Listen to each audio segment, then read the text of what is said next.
श्रद्धालु सज्जन वृंद चलो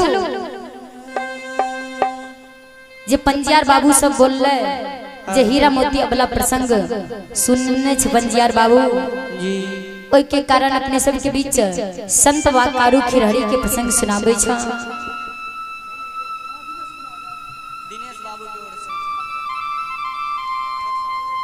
आइए दिनेश बाबू प्रभु के दरबार में शानदार 15 रुपए से पुरस्कार भेजे हैं।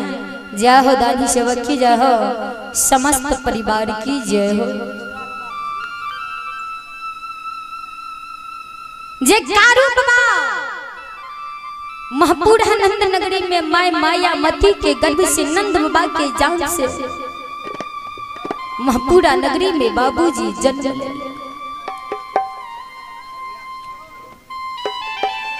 जे नंद बाबा के दुआरा जे माय माया मती के गर्भ से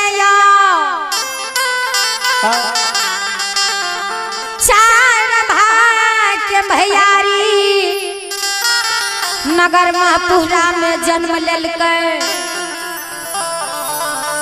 सबसे जेठ बाबा महीना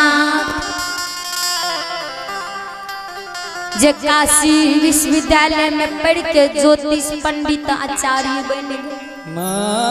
जे नगर महपूरा के लोग मेहनत बाबा के पंडित के उपाधि दिलकिन ये बाबूजी ओइसे छोट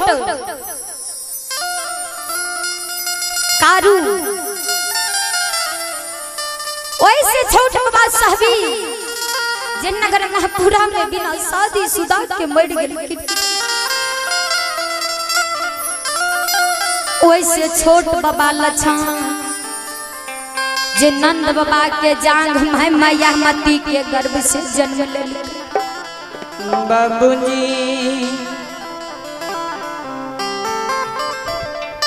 कारू बाबा लछन बाबा पलवा जंगल के गए बारी करे रहे। जे कारू बाबा लछन बाबा दोनों सोहदर मिल के नगर महपूरा से पलवा के ओर गेल रहे। विचार करब जे कारू बाबा के एक बछरू अधरी जंगल में छूट गेले मां कमला। ओई अधरी जंगल में गाय के बछरू के पकड़ के कर्मी के लत्ती से सत के बांध बांध दे। बाबूजी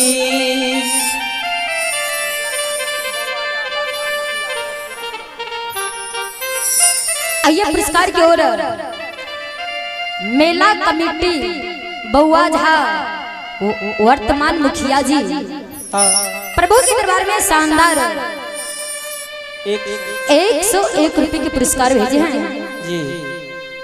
जय हो दानी सेवक की जय हो, समस्त परिवार की जय हो। जय संत मामा कारू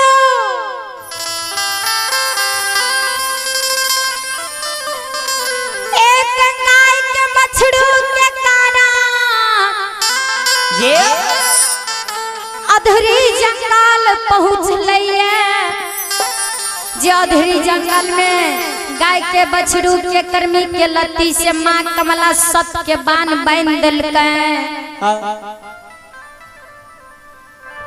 अल्लुलही भागिन लगबे चंडाल नहीं मनिया कारू बाबा के वही अधरी में बगजोर लगा दिलकै। बाबूजी जाधरी में संतवा कारू खिरहरी के बगजोर लागल जा। संत बाबा कारू अधरी में चार से बेजार काने तारी के गहिल के सुमरे क्या मैं मनिया के गहिल में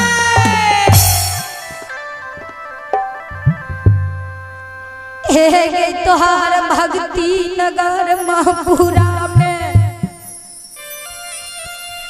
करई रही हो चंडालनी मैया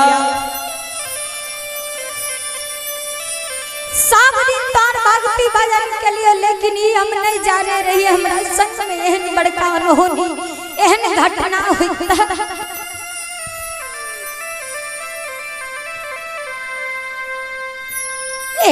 या तोरे लाठी दयाल छंडालनी छल छला के अधरी से लाके चल गेली। जात के औरत नुली बाघिन हमरा बगजोर लगा दल के खून से लथपथ काया अधरी में बीजल छे। छन छन प्राण बेमनिया हमर अधरी में उड़ रहलै। गे बैमा मैया गे छंडालनी आय तू छल छला ललही तो छला ललही, हमरा मन में कोई दुखी नहीं, लेकिन आय एक बेर यहो दुर्गति में हमरा से आब के भेंट का। हे गे बेमनिया हे गे छंडालनी मैया आये के गा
जगत जाननी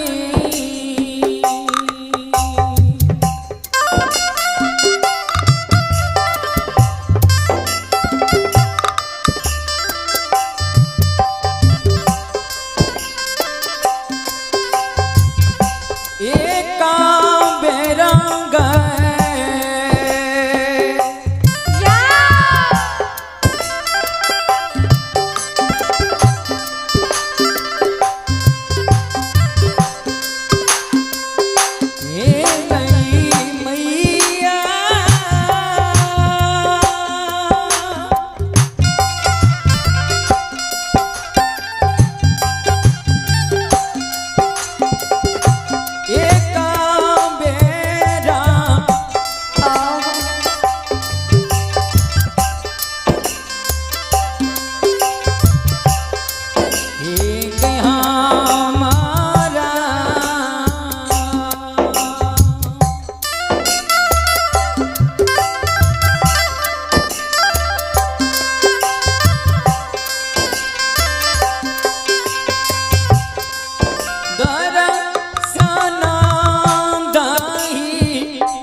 बैस के कानेंगे कहिल माँ ए मैया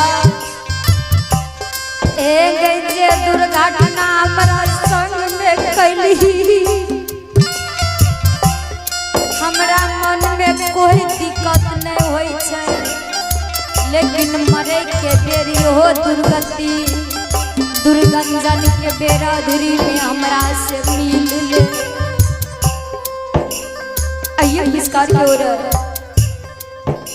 दशरथ पंडित सुपुत्र आशीष कुमार ग्राम छतवन पोस्ट केंदली पट्टी थाना नौहट्टा जिला सहरसा प्रभु के दरबार में शानदार 21 रुपये से पुरस्कार भेजे हैं।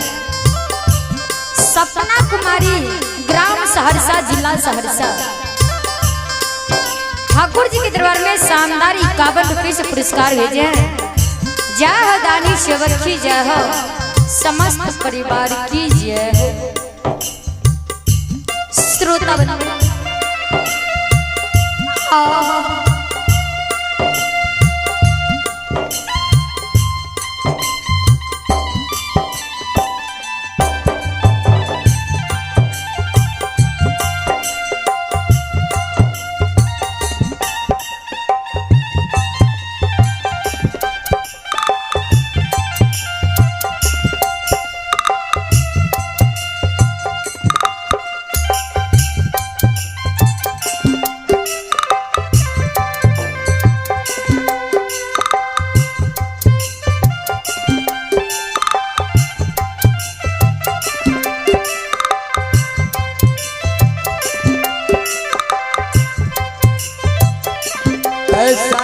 मोटरसाइकिल लागल है मोटरसाइकिल के ढंग से खाली कराबो मोटरसाइकिल के जे से पता के लगाओ आब रहल छै वहां डिस्टर्ब हेतै श्रोता बंधु अभी वो जगह के खाली करू संतवा कारू मां कहिल के आवाज लगावे जय कहिल मां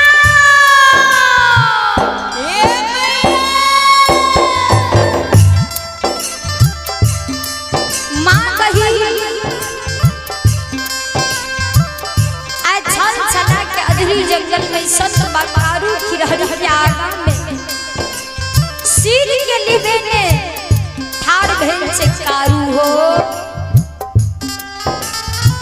मां कही सिर के लिबे में संत बाकारू से जवाब करे हो बेटा ए ओ दुलरुआ की भेला तोरा किया तू अधरी में हमरा आवाज लगल हो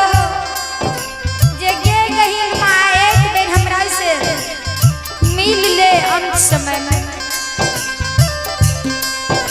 हल्क के बेमनिया एक पुरखा पति तोरा पूजल कविया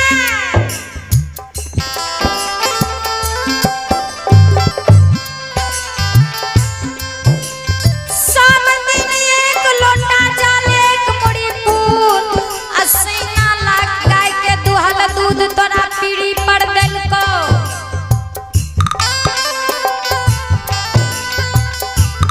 जहिया से जन्म ले लिए तोरे भक्ति भजन के लिए तोरे नाम से जय जगह रहियो तई जगह भक्ति करे रहियो आय हमरा संग में एहन बड़का घटना घट गेले आय जे तू छल छला के तोरे दयाल लाठी हमरा हाथ से छीन के चल गेली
छोट भाई संत बाबू लछन के बेटा के समान पोसलिए ये लछन के हम झाड़ा नदी के किनार में सत के बांध बांध देले छी। हमरा छोटका भाई के मेरी समाचार सुना नहीं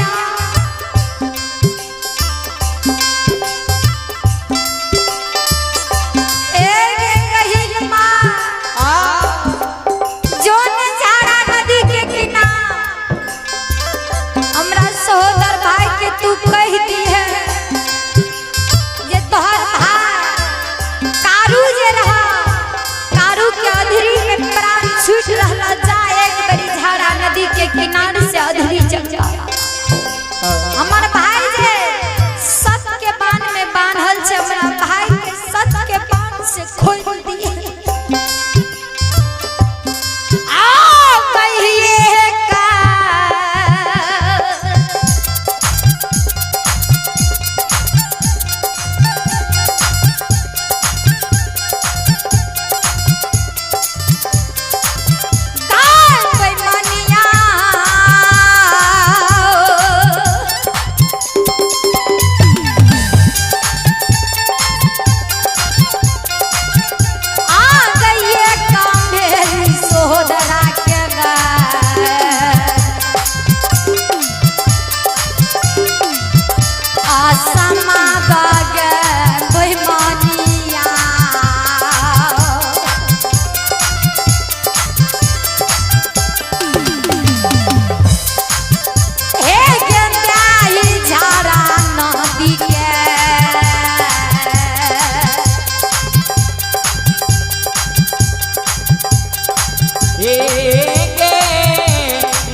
गोविंद पंजियार ठाकुर जी के दरबार में शानदार 11 रुपये से पुरस्कार भेजे हैं पप्पू गुप्ता और पप्पू यादव, ग्राम चंद्रायन, जिला सहरसा।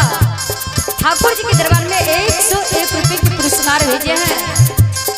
अभिषेक कुमार, मानसी, शास्त्री कुमारी, ग्राम तराही, जिला सहरसा।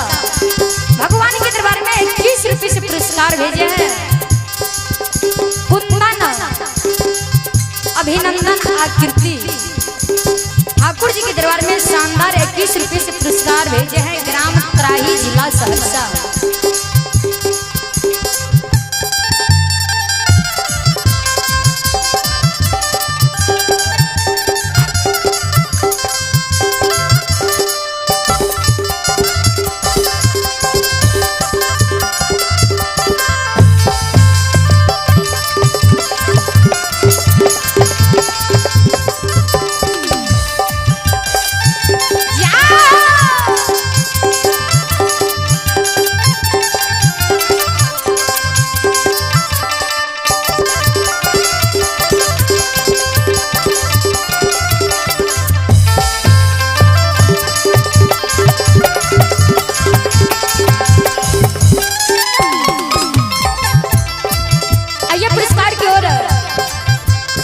लोक गाथा भगवती कमेटी की ओर से प्रभु के दरबार में शानदार हमारे मणिमल्ली के लिए आशीर्वाद स्वरूप शानदार 101 रुपये की पुरस्कार विजय है।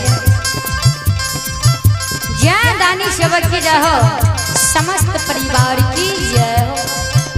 श्रोता बंधो, कारू माधुरी बन जंगल में कानेंगे मैं मनियाँगे चंडाल की। हमरा सोहदर भाई लछन के जोने झाड़ा नदी के किनार में समाज दे दी है। जे तोहर भैया कारू अधरी में आए प्राण के त्याग रहलो ही।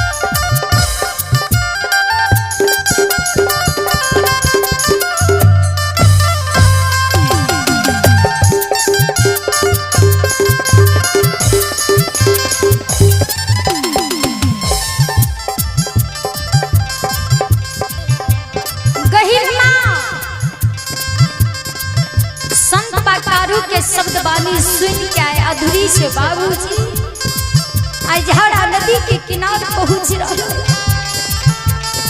हे हमारी माँ बहन बाबू भैया, जाधरी में कारू बाबा के छन छन प्राण उड़े। कारू बाबा जाड़ से बेजार कौन जाए, भगवान के लीला देखियो। हे हमारी माँ बहन बाबू भैया, यो सुनो सुनो सुन भैया सुन।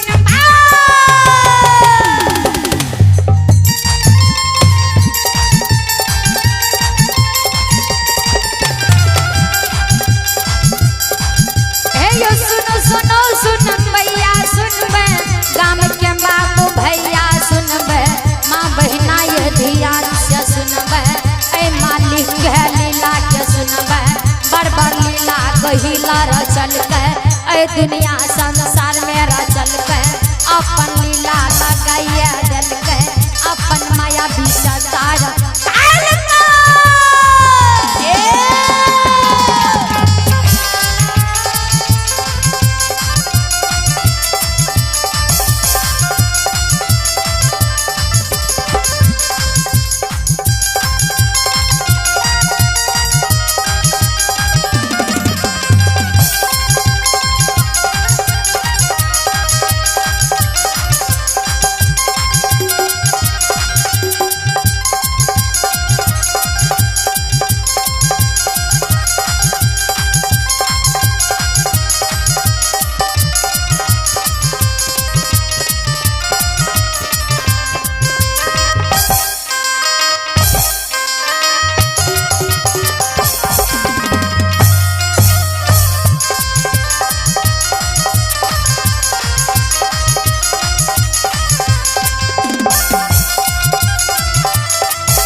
माय भगवती सब तारी ने पार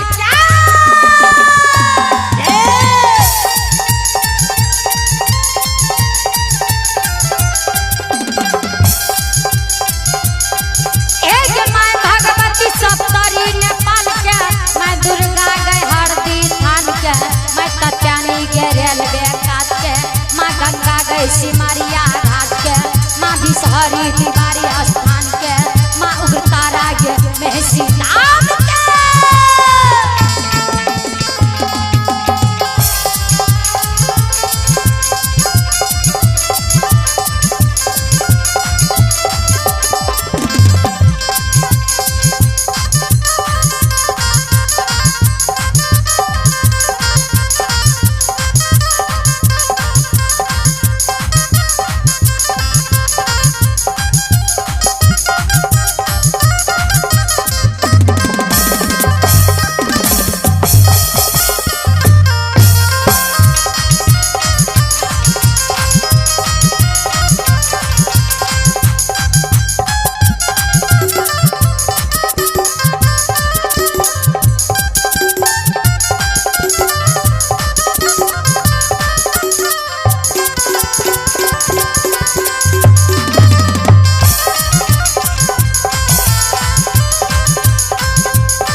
सुखासन नाम के बउआ भक्तर यो गढ़िया नाम के ज्योति बाबू यो कोहतीपुर के खेदन बाबा सुखासन नाम के अंधु बाबा यो मोकमापुर के बेनी बाबा यो सखुआ नाम के उदय सहयो उज्जैनी नगर के हरिया डोम यो पुनीतपुर नगरी के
श्रद्धालु सज्जन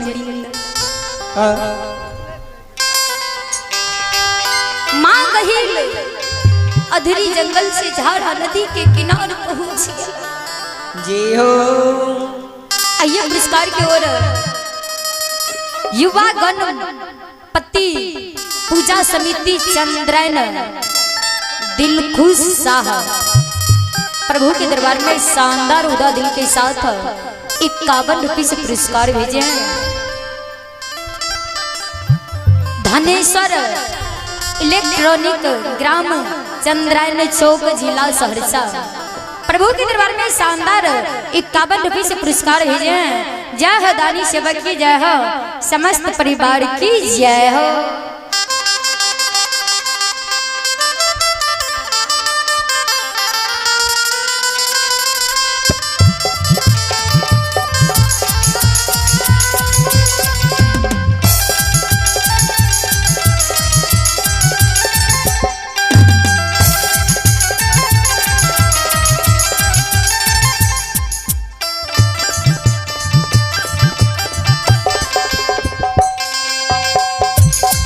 तोहर महिमा या पार कियो पावे नहीं पार, तोहर महिमा या पार कियो पावे नहीं पार। गुण गावेला हजार, गुण गावेला हजार, दानी के भाग जा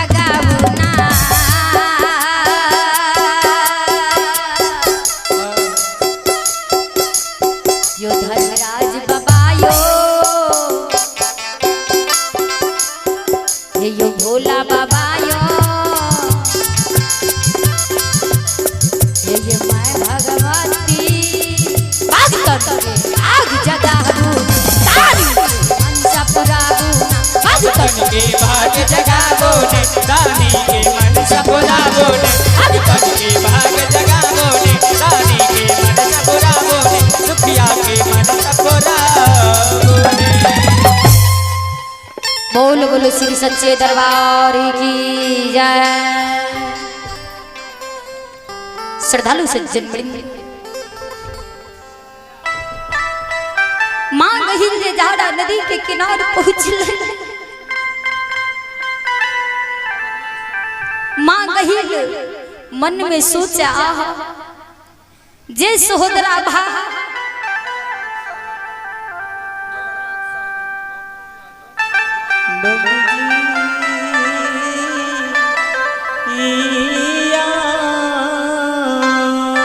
आइए पुरस्कार की ओर बबलू यादव जोड़ी ठाकुर जी के दरबार में शानदार 101 रुपए के पुरस्कार भेजे हैं।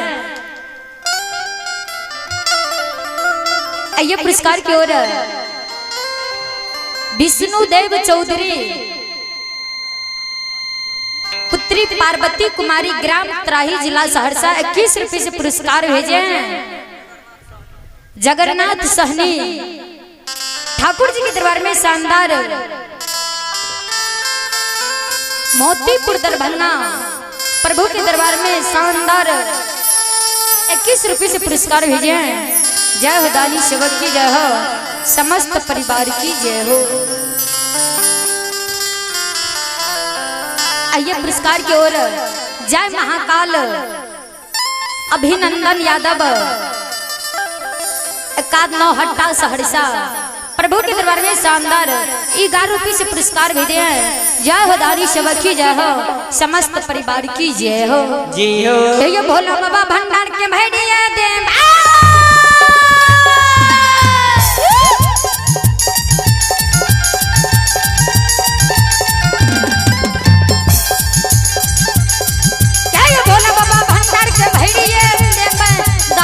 से बखिया के भरबे मन के मनोवृत्ति पुरेबे आबला यो सेवैया के पुरेबे यो धर्मराज बाबा दूरा वाला सेवा का क्या सेवा का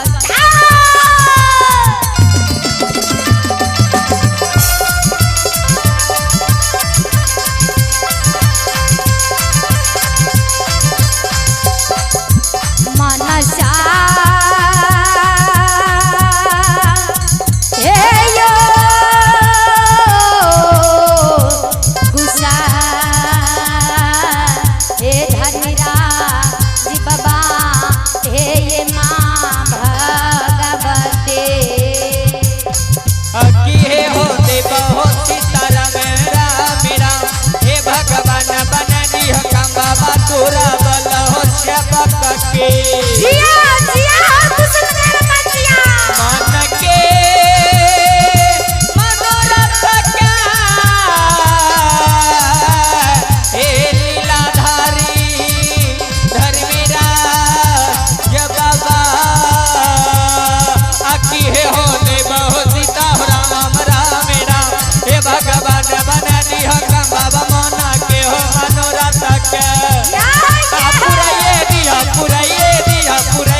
श्रद्धालु सज्जन वृंद नीतीश कुमार ग्राम खनहा प्रभु के दरबार में शानदार 21 रुपए से पुरस्कार भेजे हैं। जय हो दानी सेवक की जय हो।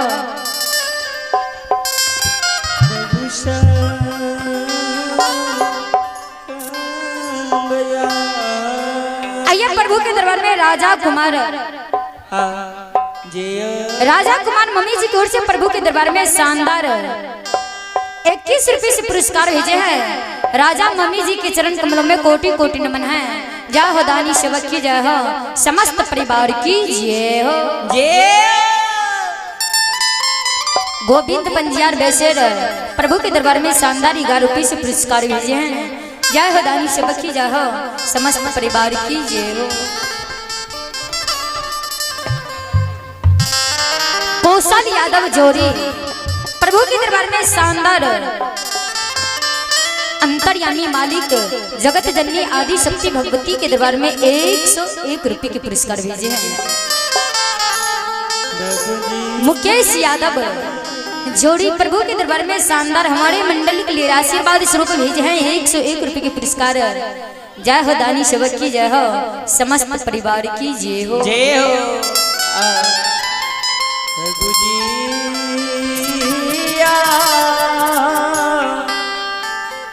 भुटकुन मुखिया प्रभु के दरबार में शानदार 101 रुपये के पुरस्कार भेजे हैं। चाचा जी के चरण कमलों में कोटि कोटि नमन है। जय दानी सेवक की जय हो समस्त परिवार की। सज्जनों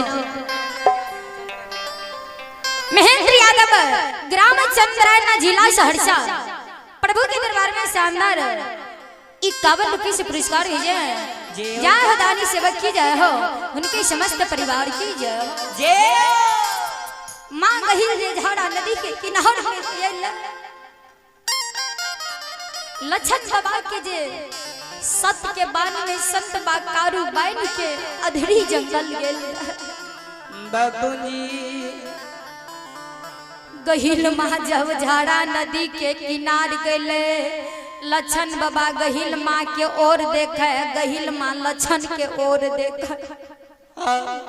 बाबूजी हो सुरेश यादव ग्राम चंद्रायन जिला सहरसा भगवान के दरबार में 101 रुपये के पुरस्कार भेजे हैं। जी हो बाबूजी लछन बाबा झाड़ा नदी के किनारे में सत के मान में मैना लछया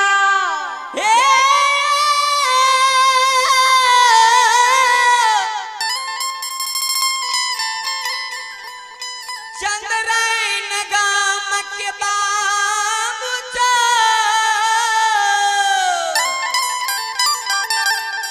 लछन बाबा माँ गहिल के ओर देखे गहिल माँ लछन से जवाब करे बेटा हो ए हो ए ओ लछन ए हो बाबू ए हो सुगा आ आय तोरा समक्ष अलिया ए हो लच्छा कहल कैसे किया माँ गहिल आ कैसे लछन ए हो जे भैया सहोदरा तोरा संग साथ रहे रहा जी हो दोनों भाई मिल के जे नगर महपुरा से पलबा जाए रहा गाय के गैबार बनल रहा। ओ सुगा ए हो लच्छा ए हो बेटा आज संत बाबा कारू अधरी में प्राण के तेज रहला एक मेरी जा भैया से भेंट मुलाकात क्या ला भैया एक मेरी झाड़ा नदी के किनार से तोरा अधरी जंगल आमैले कहल का